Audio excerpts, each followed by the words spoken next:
ভাঙছে যমুনার পাড়, নদীগর্ভে বিলীন হচ্ছে শত শত বিঘা ফসলি জমি। ভাঙনের হুমকিতে স্কুল, কলেজ, মসজিদ, মাদ্রাসাসহ বিভিন্ন প্রতিষ্ঠান।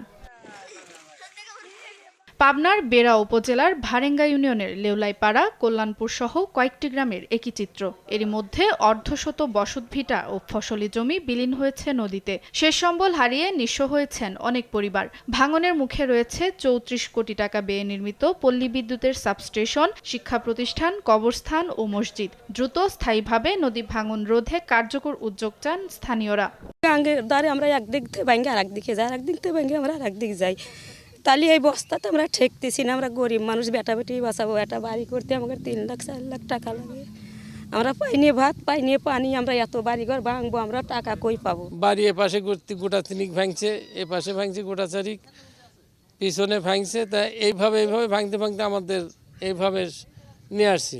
আমরা যখন এক জায়গায় দাঁড়াবো, মাথা খুঁজবো, সেই রকম জায়গার আমাদের কারো নাই। রাতে ঘুম পাড়বে পারি না, পোলাপান সিটে কখন ভাঙনি লাগবে, কখন এই জায়গাতে সরে যাব, কি করব। আর রান্না বাড়ি কিছুই তো নাই, খাওয়া দাওয়া হতেছে না। এবছরেও যেরকম ভাঙছে, কিছু কিছু বস্তা কত বছর ফেলাইছে, সে ফেলানো বস্তাতে কোনো কাজ হচ্ছে না। অল্প কিছু যে কাজের দরকার সে রকম বস্তা হয়তো হয় না এখানে। সরকারের কাছে বিনীত অনুরোধ করছি যে দূরত্ব যেন আমাদের এই কাজটা করে দেয়, আমাদের এই নদী ভাঙন যাতে আমাদের ফিরে দেয়, যাতে ঘর বাড়ি আর না ভাঙে।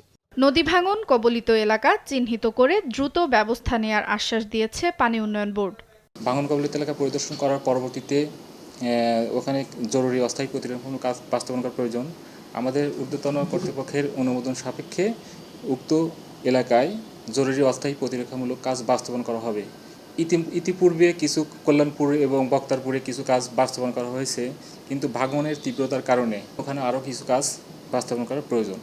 ভারেঙ্গা ইউনিয়নের চরাঞ্চলে বসবাস লক্ষাধিক মানুষের। এরই মধ্যে নদী ভাঙনে অন্তত ৫০টি পরিবার হারিয়েছে তাদের বসতভিটা। দ্রুত ভাঙন রোধে স্থায়ী ব্যবস্থা না হলে আরও বড় ক্ষতির আশঙ্কা করছেন স্থানীয়রা। সুপ্রিয়া তৃষা, নিউজ ডেস্ক, দেশ টিভি।